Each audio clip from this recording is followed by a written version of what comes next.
Hello, everybody out there on TikTok land.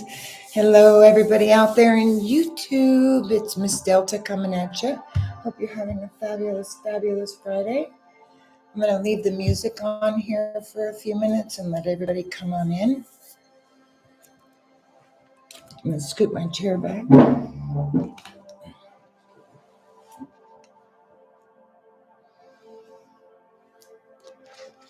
Hi, Tracy. Hello.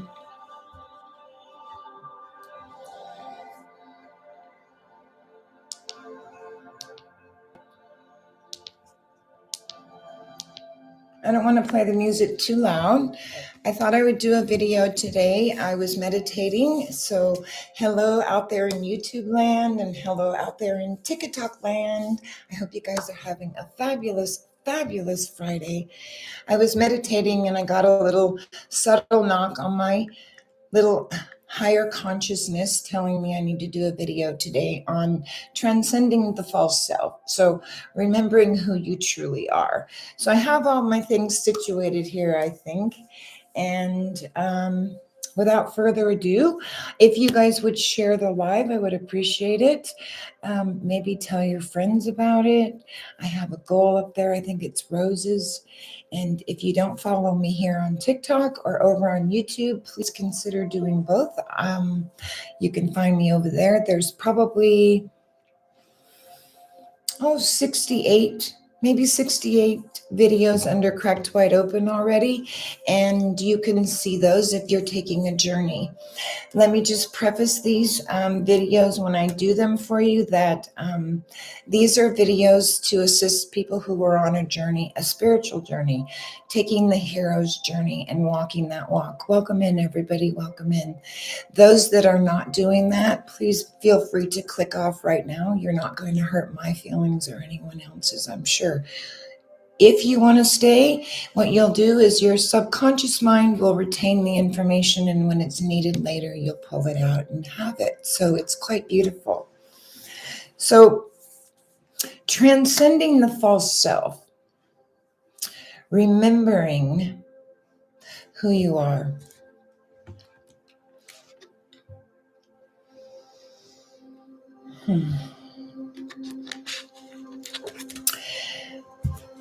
Have you ever wondered who you truly are beneath all of the stories that you tell yourself?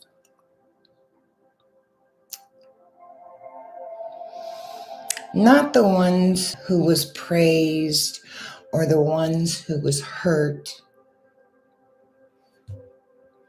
Not the ones who were successful or succeeded, nor the ones who failed.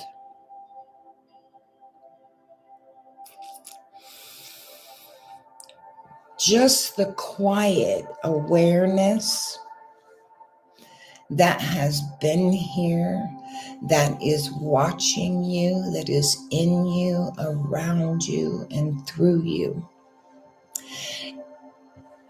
I'm trying to be very careful with my verbiage. I put up a couple of videos this morning, one where Alan Watts was speaking and then another one where I did some speaking. So I want to be really careful with my verbiage because I'm not here to change anyone's opinion, anyone's mind. I'm simply here to point the way and give you a couple pointers if I can. And maybe that will spark a idea of doing something a little bit differently or trying something else. So back to the question. Have you ever wondered who you truly are?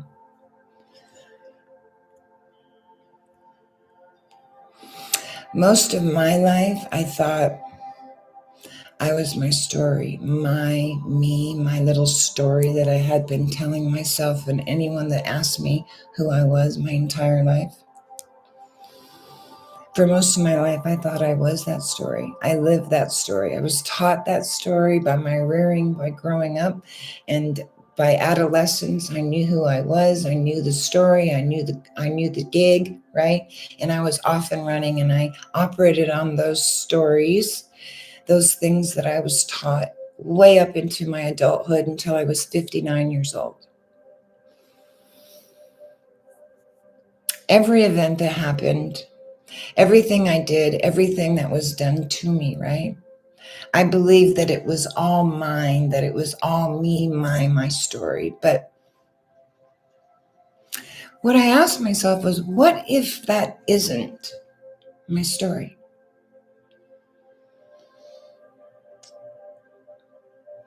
What if that's just an identity and it's really not who I am? Because I most certainly believed it my entire life.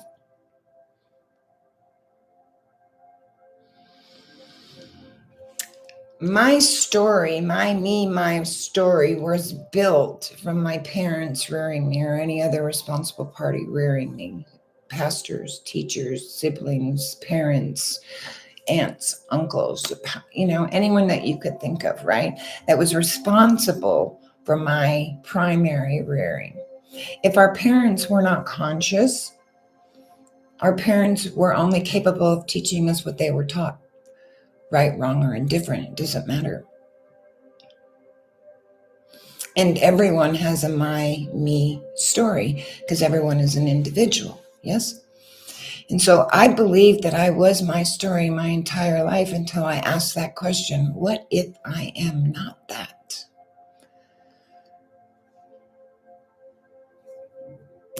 What if those memories, what if those emotions, what if those things that happen to me, through me, or around me are not who I really am, are just experiences that I had as a human? What if I'd been dreaming? Those are the kinds of questions that came up. What if I was in an illusion and my eyes were open, but yet I was dreaming, and that the stories I was telling were dreams. They weren't even true. Well, that brought up some pretty profound questions. So I said, if I am not me and my stories, because that would make me three people, wouldn't it? I, me, well, and I'm my story. I'm only one. And I realized when I asked that question, what if those emotions, what if those things, what if those feelings that I had are not mine, and I was taught them? Well, it began to take me down a rabbit hole. The rabbit hole was like a void, if you will, a black void, a hole, I don't know other way to explain it, but like it sucked me in like a hole, right? And it was probably my second year into my spiritual awakening. And it was frightening in there, and I didn't know where I was or what I was going through, because I was barely into my second year. And a spiritual awakening only really happens to 2% of the human population. For what other reason, I have no clue, because it should be far greater than that. And my only reasoning would be free will. So as I thought that my entire 59 years that I was the me story that my parents taught me, and I was sucked down this void, I was shown illusion after illusion after illusion. I was shown that what I was taught was not my parents' fault. They were simply teaching me what they were taught. And what did I do? I had a child and I taught my kid what I was taught. So it's not a blame game. It's nobody's fault, right? And unless your parents are conscious, you're being reared the same way. And by the time you're age 7, you got the program down, locked in the brain, right? You know who you are, where you're going, based on your sex, how you're going to operate in the world, and how you're going to get the things you need to get in the world. And you're going to operate on those. like I did. And it's not our fault either. Why? Because we live in a matrix. It's a matrix. And the only way it would work is the way it's being done. It wouldn't work any other way because you wouldn't believe it. But when you have a spiritual awakening, when you awaken and the veil comes down, you cannot unsee what you've seen, and you cannot go back. You can't go back. And so Spirit has me on this journey. I'll be 7 years almost through my spiritual awakening. So today I wanted to talk with you all, and I wanted to just try to do a little bit of unraveling of the psychological self, right?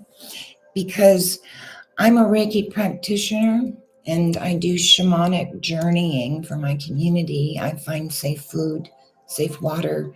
I heal the sick. I don't do it. It's all done through me. I'm simply the vehicle. And it's been a blessing to do it. And sometimes with a spiritual awakening, it comes with a heavy price. And so I can understand why, again, so many people are not awakening because they don't know, one, and two, they don't want to. And so if you don't know something, you can't very well want it, right? And so today I just kind of want to walk you and myself through something really slowly and softly, if I could, and just go through the unraveling of the psychological self. And I would love it that if you have questions, please feel free to ask questions. I don't know everything. I do have a guru that I speak to when I'm a little baffled or dealing with the conundrum in which an awakening is. It's a conundrum. So, but by the end of this session today, I would really, my wish is that you no longer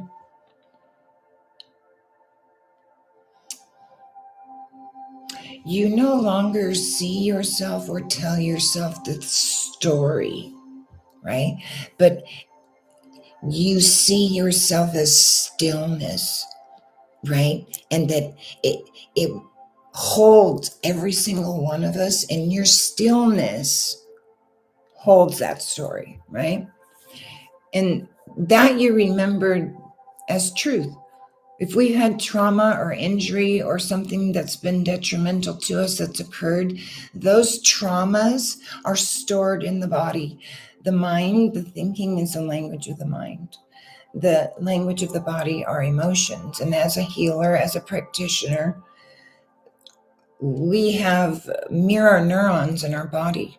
We're made of cells, water, and energy. And we think this is a mass. It's not a mass.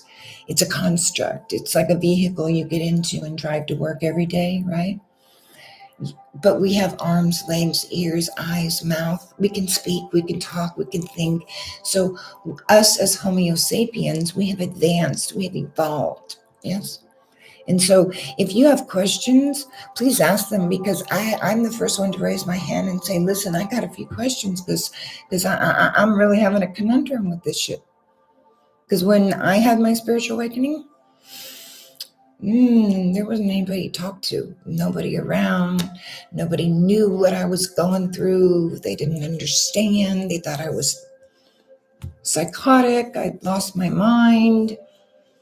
And believe you me, this will be for another video, I took myself to every modality because I thought the very same thing they thought. Because I didn't have a clue. Nobody told me that I was entitled to have a spiritual awakening. So if no one has told you, let me be the first to tell you, a spiritual awakening is universal. It is everyone's. And you will receive it. So get ready, it's coming. You have free will. That's why in the Bible, God says, go, my child, may peace be with you. He's not going to judge you or anything. He's just going to go, my child, peace be with you. So as I sit here and talk and I listen to what I say, because I don't write notes. Everything is being channeled through me as spiritual energy. And even when I write, like I'm writing my book, even when I'm writing, I look back at the pages and I go, that's not my writing. That's my physical writing looks the same, but those aren't my verbiage. That's not my words.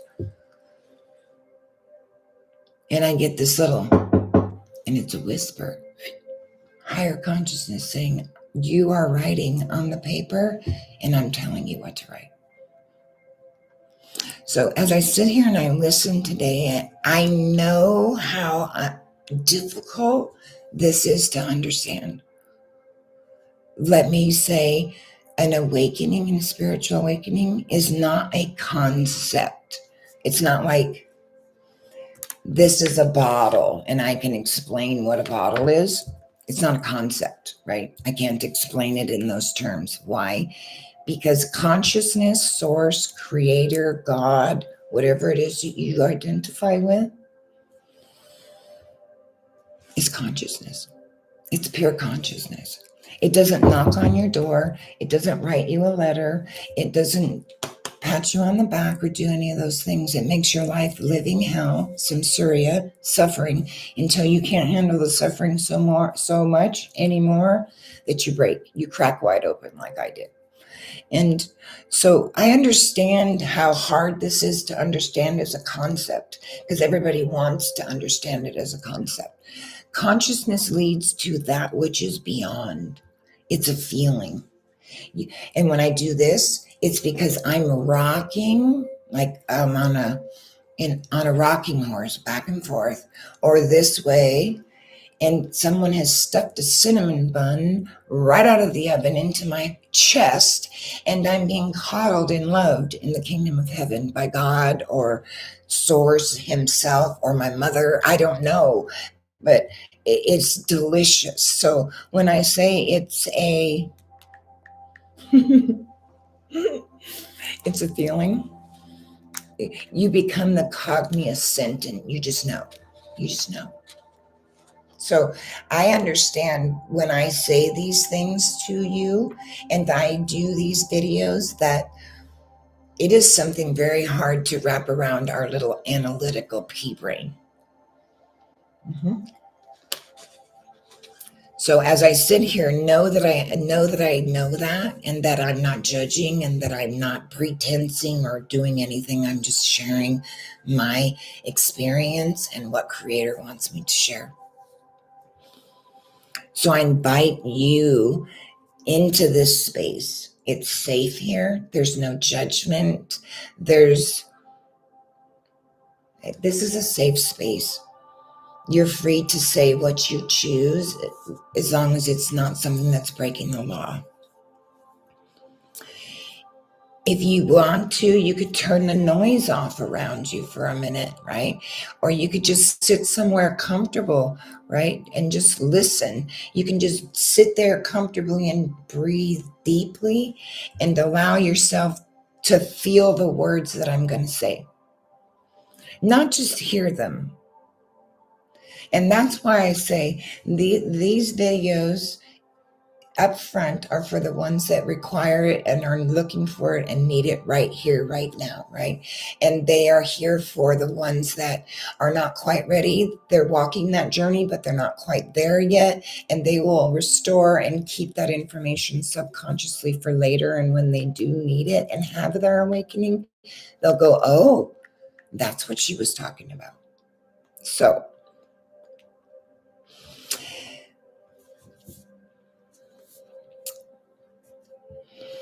I want to say it like this. It's not a teaching to think about. It's the awakening is remembering. It's remembering. It's remembering. So let's begin, shall we? Let me get another drink.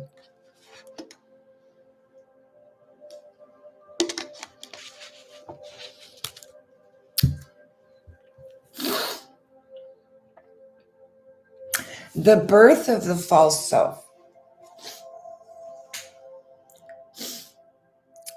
Sharing the realization, the identity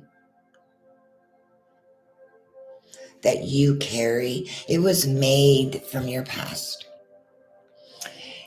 It was made from your victories, from your traumas, from your woes, from your wounds, from your stories, from the experiences you had.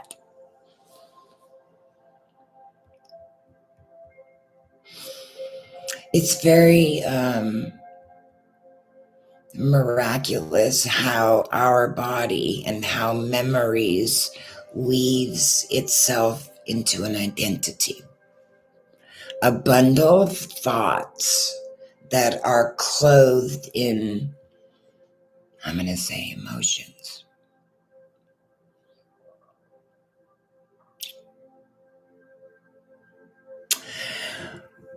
I'm going to introduce childhood conditioning, and I'm going to use my story so you can understand this a little bit better analytically.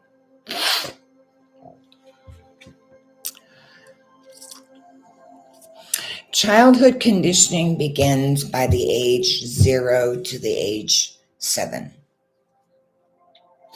Our minds are absorb beliefs.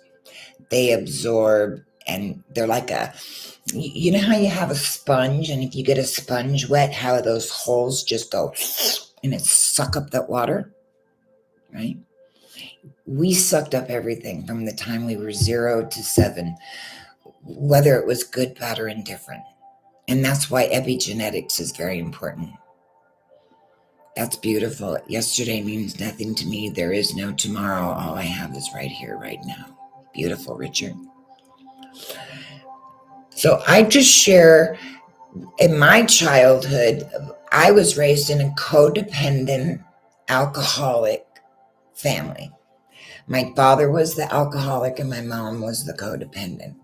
So what do you think that I learned seeking my 5 senses from my parents? By the time I was age 7, I knew drug addiction, drinking, fear, anger, yelling, abandonment, not amounting to much, right? Those are the things that were instilled upon me in epigenetics, right? With the mirror neurons that I spoke of a little earlier. We store everything like a snapshot, like you're going around with a camera, right? And do you ever wonder why you can't remember a traumatic event and the exact circumstances about it? Because it's buried so deep in your subconscious because it harmed you, and it's being stored in your body, in your cells, until it's triggered. And once it's triggered, it will rear its ugly head. And so I was conditioned into a codependency like a mofo, and I could fix everybody. Thank you so much. I tried it today because it's so cold here. Not my parents' fault. My dad passed away when, bless his soul, he was sober. When my mom passed away, bless her soul, they were okay, right? They were both okay, but that was something that they went through, and we were just in the midst of it, the children, right? And so by age 7, my mind absorbed beliefs like a sponge, right? And so do yours in your rearing, in your situation. And this was who I am, and this was who I was, and this is what I do, and this is what I deserve, and this is what I should do. You know, my mother used to say, all I ever tried to do was to protect my children. Well, by the very essence of you saying that, Mom, doesn't that mean that we have something to be fearful for?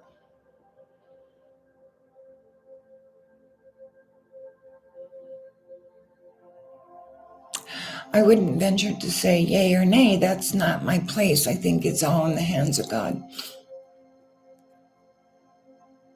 So the child conditioning that we have, that we received it by no fault of our own, by no fault of our parents or the responsible party for rearing us. It's just childhood conditioning, right? And it becomes the adult prison until we wake up. And again, epigenetics explains it as it's a bundle of thoughts and emotions. And it is. And those thoughts and those emotions became your responsibility. And I called it me. You called it you. He was like you. Well, I don't know what you're like, my friend. If you take a second and you close your eyes,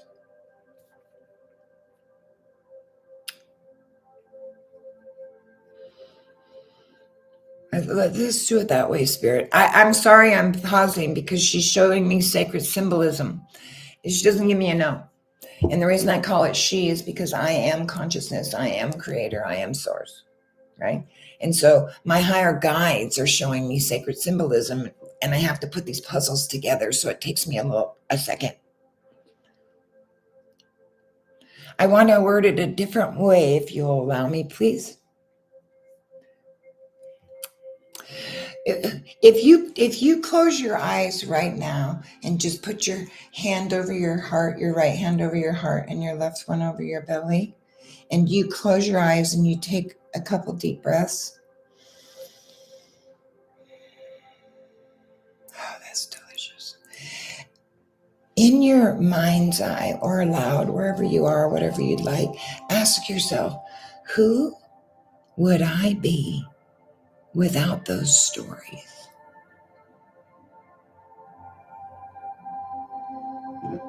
I know who I was after.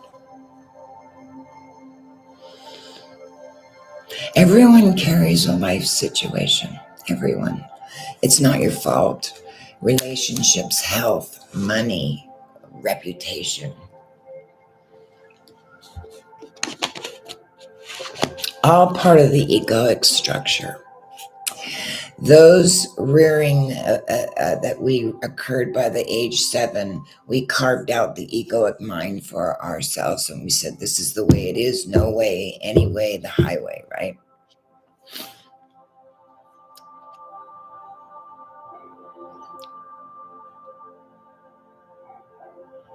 What does that mean, Richard? It's very scary, I bet it is. What, you have to depend on your mother, is that what you're referring to? So I want you to realize that you are carrying, not only you, everyone, the collective. I'd like to explain it that way if you'll show me that again. We all have burdens. Yeah. We all have problems that we took on by the time age 7, right? And whether it be relationships, health, money, color of our skin, religion, a sector, economy, where we live, are we lower caste, upper class, doesn't matter.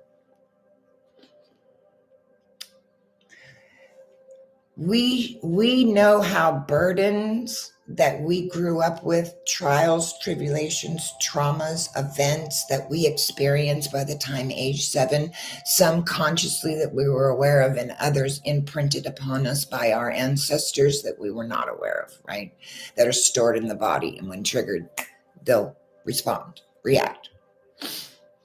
So if you close your eyes and you breathe for a few seconds and you ask yourself, who am I if I don't have those stories? Where, and if you want to go further, ask, where did you learn that? Who taught you that? And is it true today? Does it serve you in your lifetime? Is it positive or is it negative in your life? Because what I found out was that every single thing my parents taught me, other than the fact that they loved me beyond anything conceivable, was a lie. Was a lie. Was an illusion. A delusion. Why? Because we as the human collective, and I say human because human being, right? We are human in a human form. Yep. You think it's a form like this table. It's not. You are human operating in a matrix, but you are also a sentinel being. You just don't know it. So everyone has their own unique story. Everyone has their own unique situation. Just ask them and they'll tell you. They'll oblige you very, very quickly. I want to share how burdens change one day. One day, one daylight. They will change. And the next, it'll be fucking heavy. Do you ever realize that? Yeah, we are the constant awareness behind it. You know why? Epigenetics. Do you know the mind thinks 90% of the same thoughts you thought yesterday? I mean, think about that. Your mind thinks the same thoughts you thought about yesterday, the day before, the day before, the day before, the day before, the day before, right?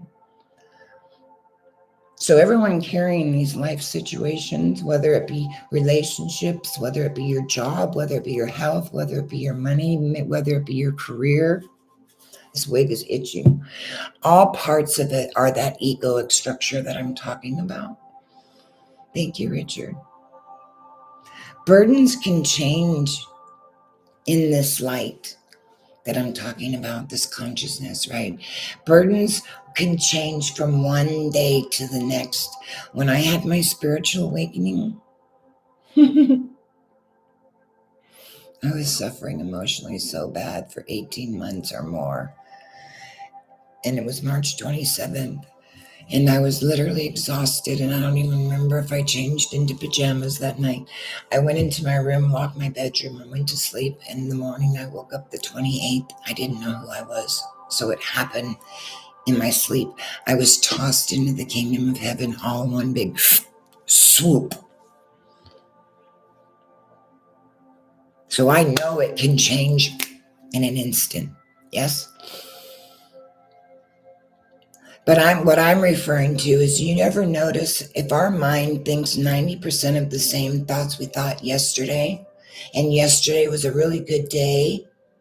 Do you ever ask yourself the next day if it's a bad day? How come yesterday was so good? What was I thinking? What was I doing yesterday that's so different than today? And it'll be nothing. You're just having a shit day. And you ever notice how people go, oh, it's raining outside. It's going to be a shitty day.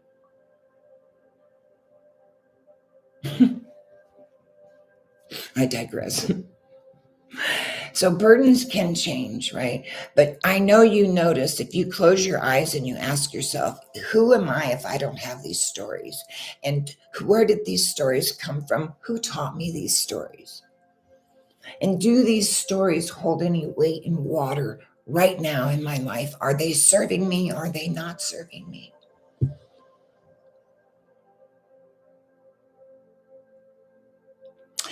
I want to explain something to you, and I'm going to explain it as layman as I can, and I don't mean that in any disrespect. I'm a 40-year trauma nurse, respiratory therapist, and I was first on Bay, right? And so I have a tendency to be loud and come across that way, and it's only because I'm sure of myself, and I'm not angry, I'm not upset, and I have a trucker's mouth because my dad, and that ain't going away. And so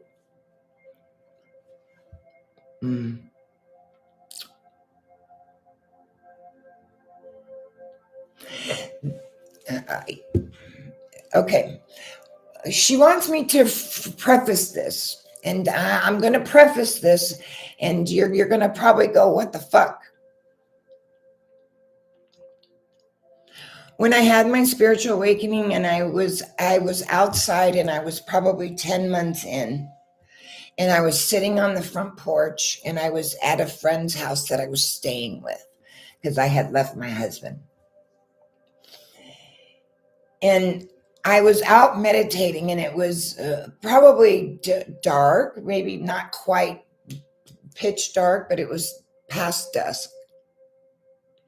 And I was literally shown these boxes like they didn't have a jack in the box, wind up on them, and a jack didn't jump out of it. It was just a simple box. And I kept being shown boxes in the cloud, in the sky. And I asked my friend that I was staying with, I said, "Do you see that?" And he said, "What?" And I said, "Those boxes." And he said, "No." Do you know it took me 4 months to figure out what those boxes meant? And it was because my higher self knocked on the little door and whispered to me and said, "You have put yourself in a mental box, a mental prison your entire life." I'm like, "Oh shit. Now I know what the boxes mean," right? That's what I mean when I'm talking about sacred symbolism to you. Spirit shows sacred symbolism to you, not going to knock on your door.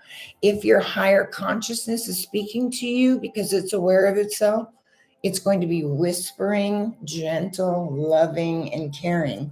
If it screams and is boisterous and cussing and raising a fit, that's the ego, because the egoic mind needs an enemy to survive. You are the host, okay? And it wants to take the host down. That's to put it plain.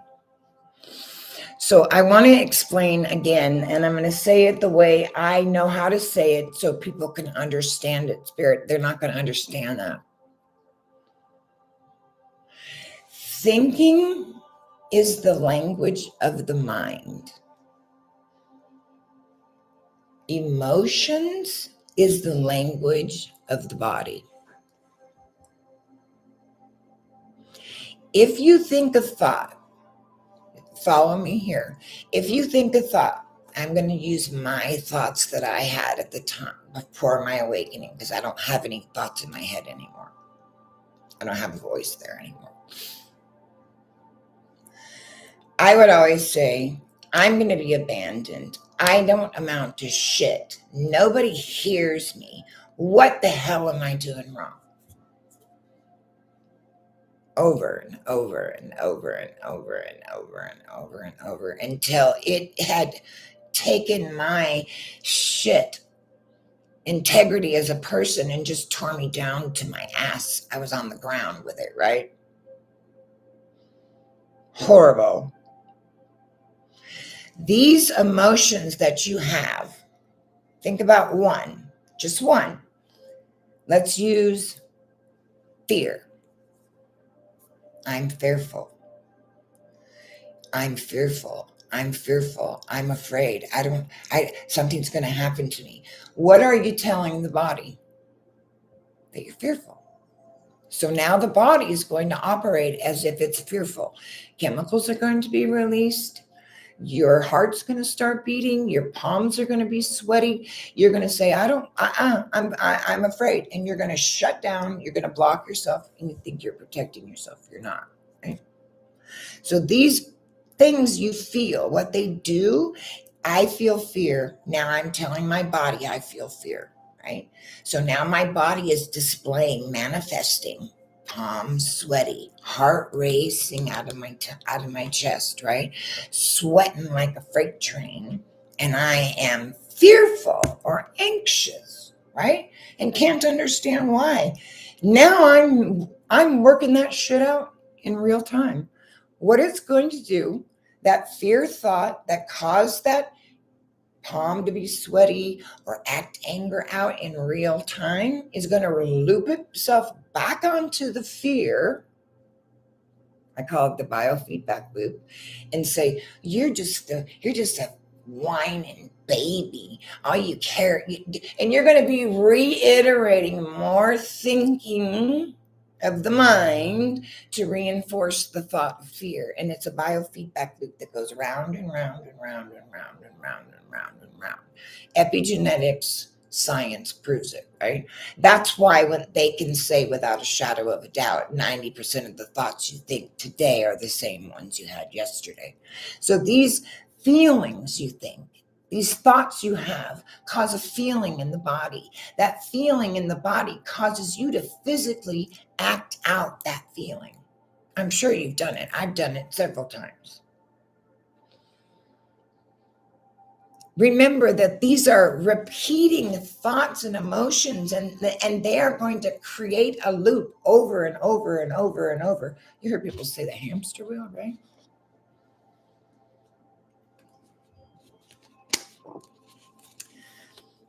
What I realized, I'm really dry for some reason. What I realized is that I'm the observer. I'm the witness. I'm the seer, right? I invite you to just listen.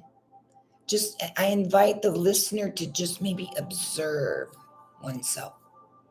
Just notice your most common reoccurring thoughts. What are they? What is the feelings that are behind them, the emotion that it's feeling? Now I want you to realize that you are the person observing that thought and observing that feeling and watching yourself act it out in real time. Have you ever thought of it that way? Your life, I have to say it this way, your life's situation is not your life. It's temporary. It's a temporary form. I see that. I see that.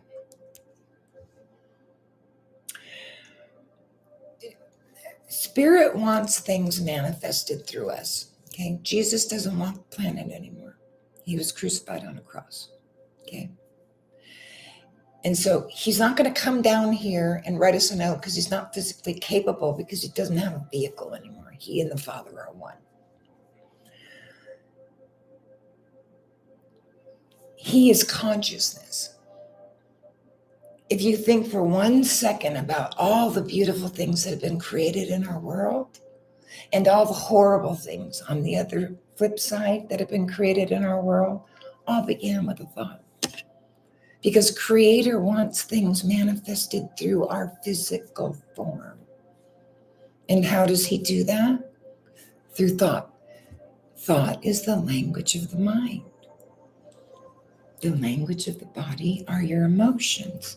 So your life situation is not your life. It's just the situation. It's a temporary. It's going to collapse, fall away, and something else is going to come in and take its place. It's a passing wave of ocean. That's what I'll say, of consciousness. I tell people when they come and they work with me, they say, well, what happens if I start freaking out and I can't ground myself, I can't center myself?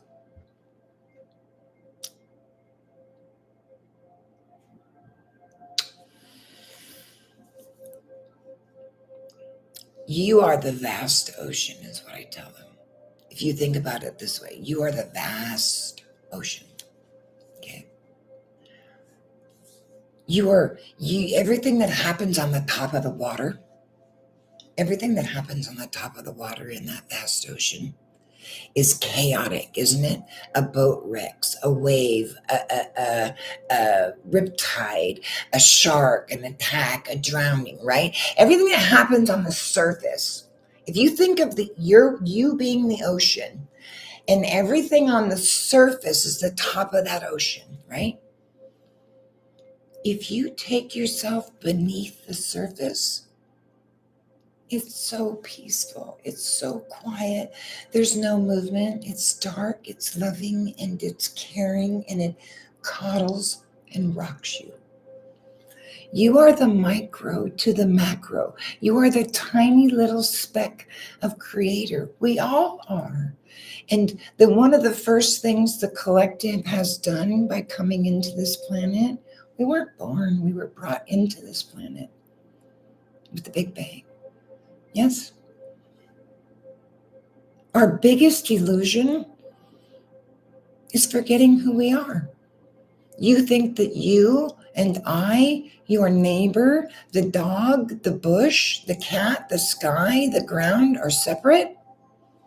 No, ma'am, no, sir. We are all one. One. One with Creator. I think two of the most helpful things that I tell people all the time is if you can put your hand on your heart and breathe and give yourself a chance, right? Because we all have a personal space, right? We all know we have a personal space. And let's say someone's invading that space and just, right, hounding the crud out of you and on you for some reason. And you need a break for a second. You just step back, put your hand on your heart. I don't give a shit what they think, what they say, or anything. It doesn't matter what they think. It's their thought, not yours. And say to yourself, if I respond or I react, which one will be better? Because if I react, I'm going to probably knock the crud out of you or say something I don't want to say. But if I step back and take a breath and say, if my reaction doesn't bring you peace, joy, love, and happiness and serve us both at the same time, I'm going to turn the other cheek and say, God, forgive them, for they know not what they do. And I'm not going to participate because it takes two, right? Our life is not our situation. Life is here to be challenging to us, to teach us. And people that we meet, that we see, that we date, that we love, that we live with, that we're married to, mirror one another. Why? Because you want to learn something about yourself. So you mirror them and they mirror you to learn something about themselves. When someone points a finger at you and accuses you of doing something, they're the guilty party. They're the guilty party. And they're just mirroring it off you because they have guilt about doing what they've done. Yes? So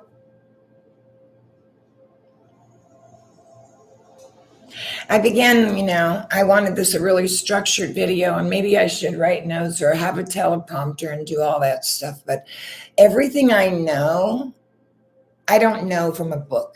Everything I know from inside of me and Creator telling me, showing me, shoving me, and pushing me to do what I'm doing. And sometimes it comes out messy. I'm sorry. I began to question everything I was taught, man, and what didn't serve me. I began to unleash it, unlearn that shit. I put a post up and says, I don't care what you were raised and what you learned. Unlearn that shit, right? The awakening is not gaining new beliefs. It's not losing false ones either, right? It's disentangling. You ever looked at the DNA chain? Do you ever see how multi-dimensional just our DNA chain is?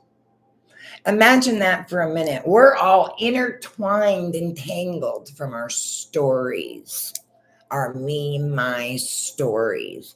And shit, we all got one. Why? Because the collective was brought into this matrix with a habitual mind pattern called the egoic mind, and it's like cancer, and it will proliferate and take its host down, and you're the host because everything you say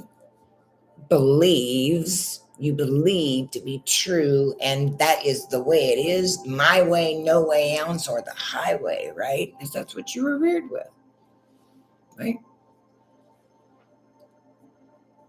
I don't think it does. Nothing breaks the laws of physics. You're simply telling yourself it breaks the laws of physics. Reiki, physics, Scientists, they don't understand it. They can't understand something they've not experienced themselves. My neurologist is the only one I know that's had a spiritual awakening, and he said my colleagues, they don't even understand it. And they're so far behind that their laws of science and physics they don't even match. Yes, I agree. Reiki is not hard to understand. It's universal energy. It's universal energy. It's what's keeping you alive and your heart beating now. You think you're consciously beating your heart? You're not. I get that too. I get that too about Reiki. And you know what it is? You know what I find that it is? It's that it's not that they want to be rude or disrespectful or anything like that. If you're a practitioner, they don't understand. And they have a hard time understanding. And so if they don't understand it, they don't want to deal with it. Right? And it's not electromagnetic. No. No, it's not.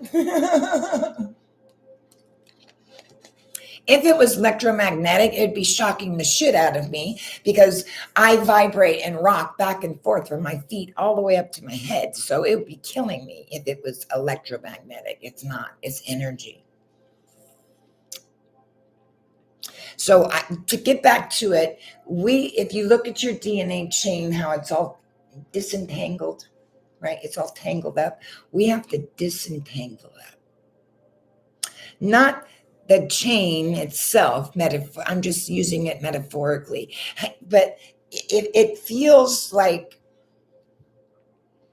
to let go of that mental identity, right? That you carried for your entire life around with you, the one I carried around with me. I realized I was living in a self-created movie, and I was simply replaying the scenes over and over and over, and I was calling it my life. Do you know how upsetting that is when you wake up?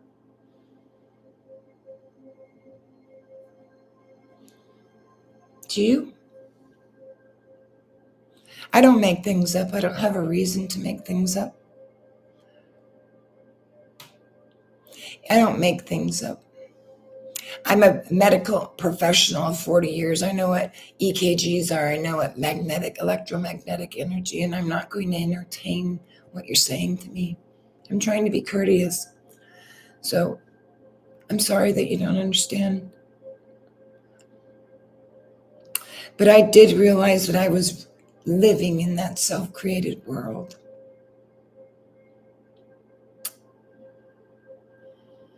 Not by any fault of my own. It wasn't any fault of my own.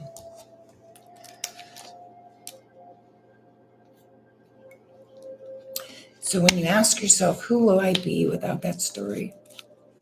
Right? Is that story even true? Does it hold any validity? Is it serving somebody in my life today?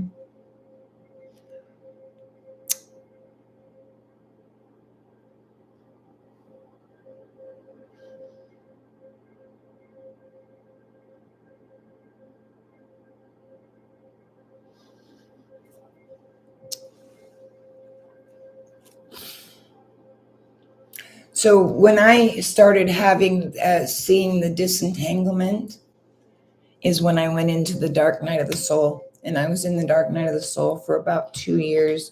And it was just basically a complete collapse of my identity. The moment the burdens began to fall away, I could literally feel them. I could literally see the energy, the black darkness of the energy that was just falling away. And there was mm, this beautiful peace, right? Right? Nothing could move you. Nothing could change your way you were feeling. Nothing could uplift your boat, right? Nothing. You could just do it all on your own.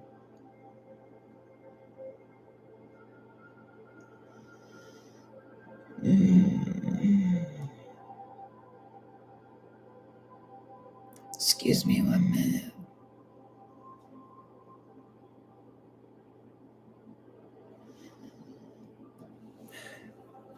I'm going to warn you once, and then I'm going to report you to TikTok. If you don't like what's being said here, take your ass and don't let the door hit you on the way out.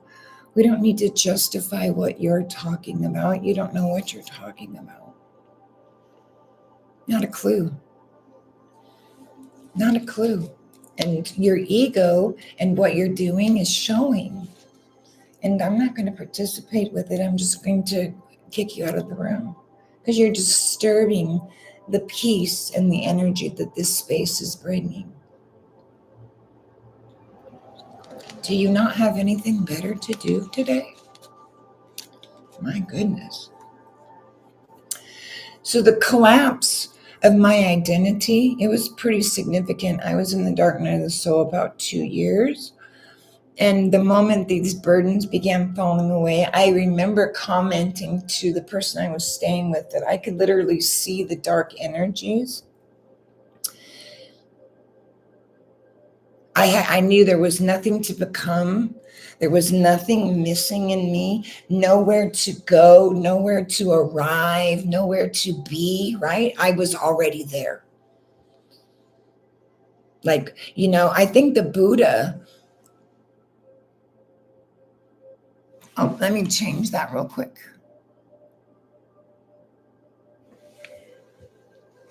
Yeah, I had to put that little box or whatever it is. The teachings of the Buddha, they teach suffering, right? They talk about suffering, and Jesus talked about that with salvation. They were both pointing to the same thing. I teach suffering and I teach how to end it. That's what the Buddha said, right? And Jesus, he said, the kingdom of heaven is within you.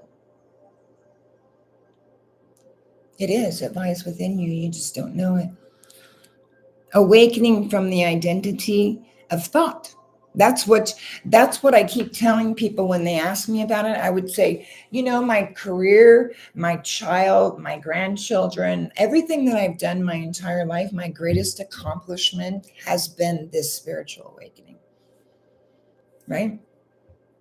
So the true salvation that Jesus talks about, he's talking about awakening from the identification of thought. And Buddha is saying, I teach suffering and I teach the end of suffering.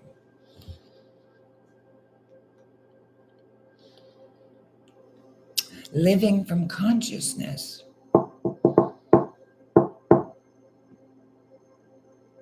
Yep, I see that.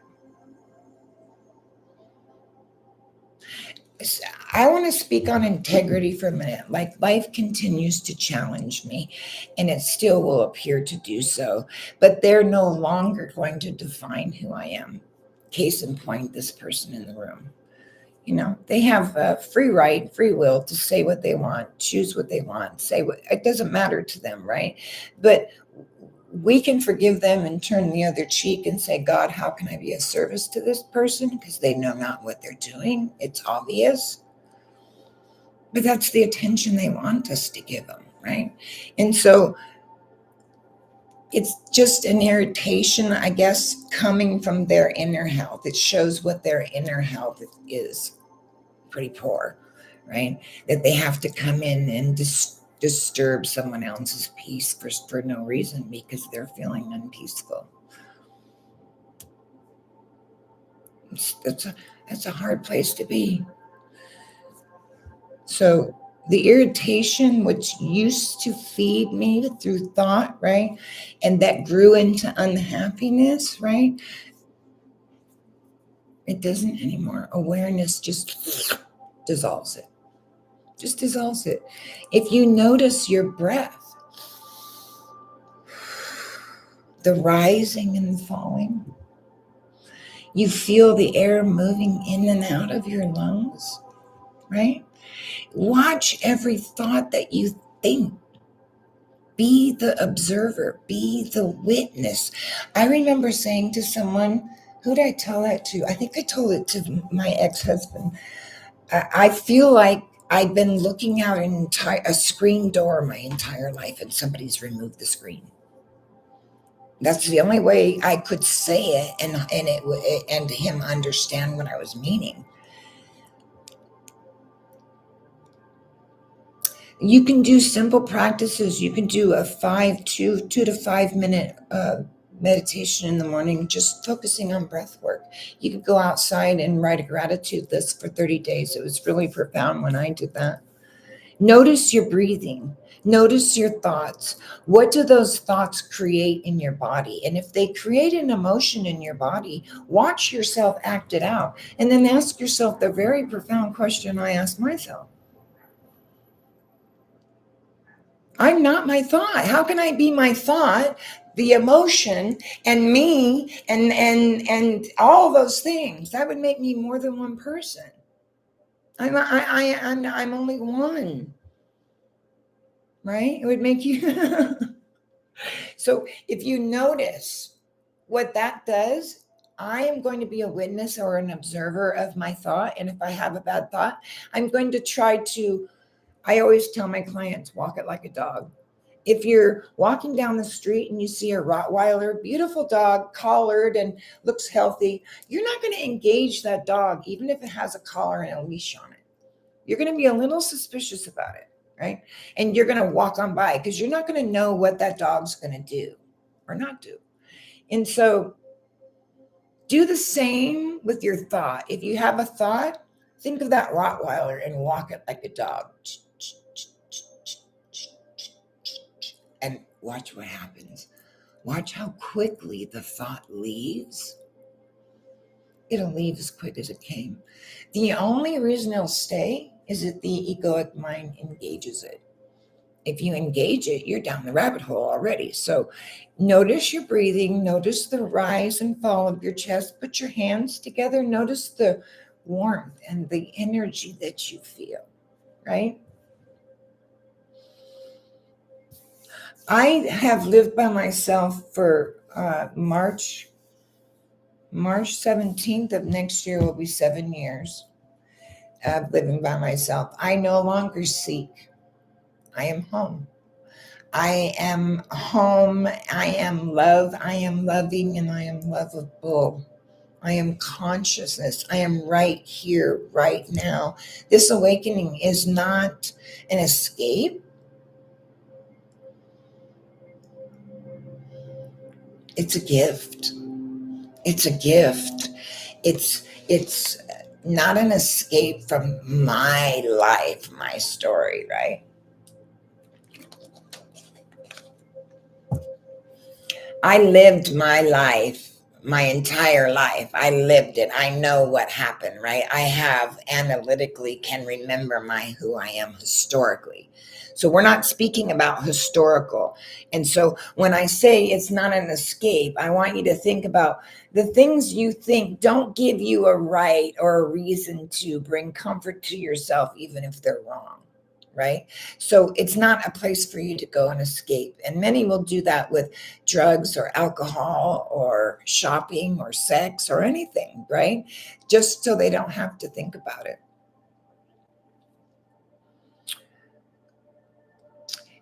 Some of the great mystics that I have worked with or talked to or read about, they all point to the same thing.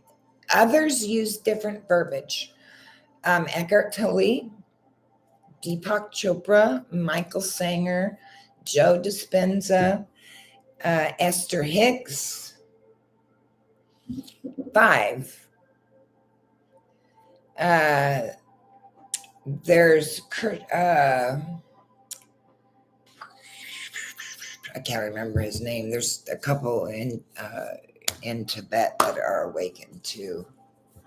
But anyone that's awakened is trying to walk that path, right? And it's a very challenging path to walk, right? You're no longer seeking anything because you know you're home. You know you're loved. You know you're lovable. You know you're loving. You don't seek a relationship because no one's going to complete you because you're complete already. No one is going to, I mean, if someone's awakened, then that's a whole different discussion, right? So if you can maybe just try for a second to be the observer and not observe, do observe. Why am I thinking that thought? Because I know that thought's going to make me feel pretty crappy in my body. And then if I feel pretty crappy in my body, then I'm going to probably do something I don't want to do or shouldn't do, right? And so this awakening is not an escape or an excuse from life. It is life lived to its fullest, right? And the great mystics have all pointed to that, like I was saying, in many, many ways, but in different words, right? You are not the storm. God, this is itching. You're not the storm. You're the stillness in the storm. Does that make sense? Let the storm pass through you. Let it pass through you. May this remembrance free you, because it certainly freed me. And as it has freed me, I want to give it to everybody else to help them to free themselves, but I cannot do your work for you, your inner work. So try a few things, okay? And may you live from the deepest, silent, just the knowing of that you are creator, right? Try a couple things for me if you could. If you're feeling really tense at work or somewhere that's important and that you have a responsibility for and someone's just in your space, you can take a few deep breaths and push the energy back 3 times, right? And people may look at you and go, what is she doing? Or what is he doing? It doesn't matter. Just push the energy back. And in your mind's eye, say, I'm really, really feeling like someone's crawling down my back right now and I need some space to breathe. Can you please push the energy back? You're not pushing anyone. You're not saying anything. You're just pushing the energy back. We all have a collective personal space. And when someone's in that space, whether it's good, bad, or indifferent, sometimes it's uncomfortable for us. So you can push it back. And you'll notice how the energy uplifts off you as you do that. You can excuse yourself, go to the restroom, put your hands over your heart or in your belly and breathe. Ask yourself, if I react, is it going to be positive for me and them? Is it going to be a good thing or a bad thing? And should I react or respond? It just gives you a chance to think a minute, right? And consciousness to slip in between thought, because consciousness is between thought. And if you are trapped in the egoic mind, the voice in the head, and having a full-blown conversation with it, you won't hear consciousness, because consciousness is subtle. Very, very, very subtle. So you can do those things. You can take a 5-minute meditation in the morning before you pick up your cell phone. I don't even have my cell phone out here. Before you pick up your cell phone and get on social media, you can meditate for yourself. You can start a gratitude list. It was really helpful for me when I did it. I don't have it with me, but I just bought a little tablet at the 99-cent store. And every day I went out and had coffee on the patio or wherever I was and wrote 3 things that I was grateful for. And I didn't mean like, oh, I'm grateful for the color of my hair or the money in my bank or the car I drive. I really dug deep down and I did 30 days of it. And it might even have been a little bit longer than 30 days because I know my awakening, when I woke up March 28th, nothing was the same. My 33-year marriage, gone. Right? Just in the wind. Just fucking gone. I mean, he's my best friend, but he taught me so much painful stuff, but lessons that I needed to learn and someone had to teach me, right? And so we learned from one another. And so I no longer am going to seek anything. I am home. There's nothing wrong with me. I am love. I am lovable. And I am loving. When people come to me and they say, I'm broken, you're not broke. You're not broke.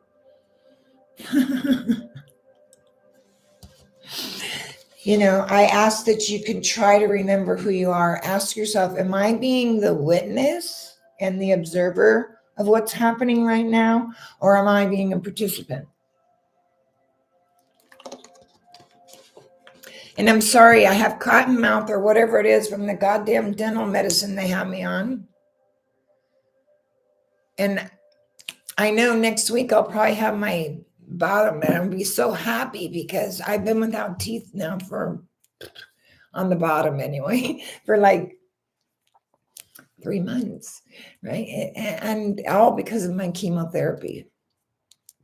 Broke like 5 or 6 on this side and 3 on this side. And he said, oh, you got to get all those out of there because you're going to get an infection, right? Because my white blood count was so low. You know those injections you have to give yourself. So thank God that's over, right? I have people been asking me, so I'll just put it out there. I have one more thing to do, and it's called a nerve ablation. And they're doing that on the 21st. And why they're doing that is because they did a lobectomy on this side, a left lower lobectomy, because the tumor was inside that lobe. And that area has created a seroma, if you will. And a seroma is just an air, or it could be an air-filled or a fluid-filled sac that creates itself. And they generally will resolve over time by their own, right? But if I sneeze or take a deep breath or cough, it's very painful inside, like where that lobe used to be, in between those ribs. And they cut a lot of nerves when they do that. And so it's just taking some time to heal. So we went to pain management because I want him to do something to inject it. And so I don't have to take any drugs, right? And so that's what it's called, a nerve ablation. He did one already and it was very helpful. So I'm praying that this second one just wipes it out completely. And I have no new growth and my hair is growing back. Yes, I have a wig on today. And it's only because, fuck, my hair is short. It's so cold. It's so cold here. It was like 44 degrees this morning. And I was like, that's just too cold. And my body temperature is still not quite normal. It's like 97.4, 97.6. And he said it might take a while for it to come back up to normal. But I've collected all my sharps containers. I'm taking them to the CVS and dropping all those off because I don't need those anymore. And they're full. And I don't have to have any more treatments or tests right now. I do the nerve ablation the 21st, and then I see Dr. Eric on the 27th. That's my oncologist. I cannot pronounce his last name. It's like 40 letters long. And so I call him Dr. Eric. His first name is Erika. That's like Erica, right? Erica Hortavang.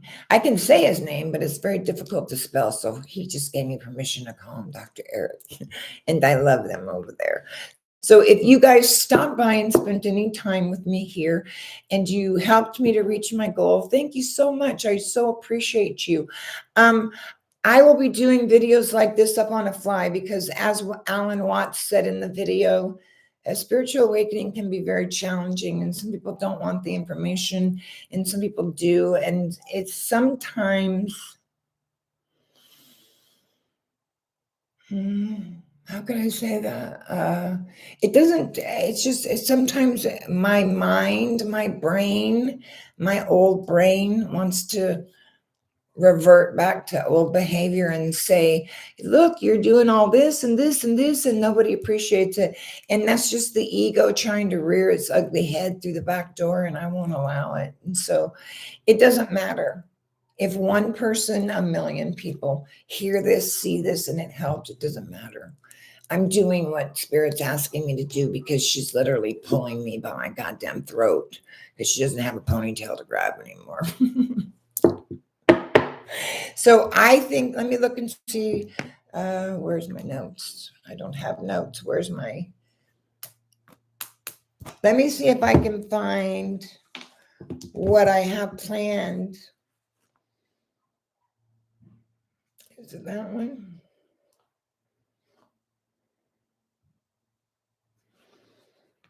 I should do that one. I've been writing my book, and so I've been writing things down. I might do the 3 brains and the healing, or epigenetics and programming. We'll see what I do. But I try to do them on a structured fly. If you join my fan club, I'll be doing specific videos just for the fans. And they're going to be pretty in depth and pretty videos that are going to benefit them. I will do live readings for them, 3-card draws for them. I will be doing quite a few things for the fans. So if you join my fan club, thank you so much. I appreciate you.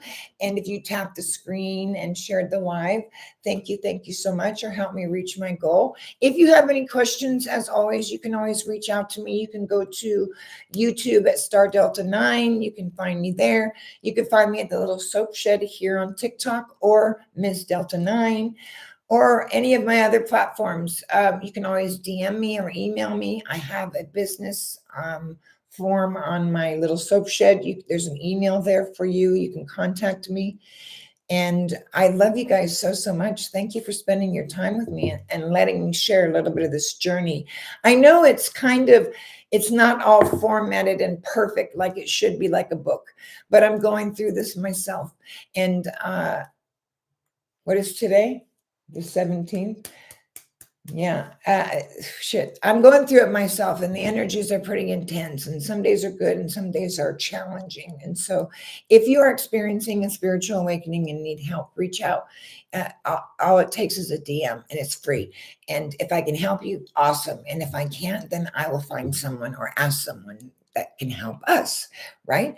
And that's how we do it. We work together. When I heal, you heal. When you heal, I heal. So that's how it works. This is not a one-man job, right? We are one, not separate. I love you guys so much. If you see other videos and other content on my platform, know that I am a human. Okay. And everything can't be about spirituality, right? It is when I do the events, I'm always in consciousness, but I like to have fun too.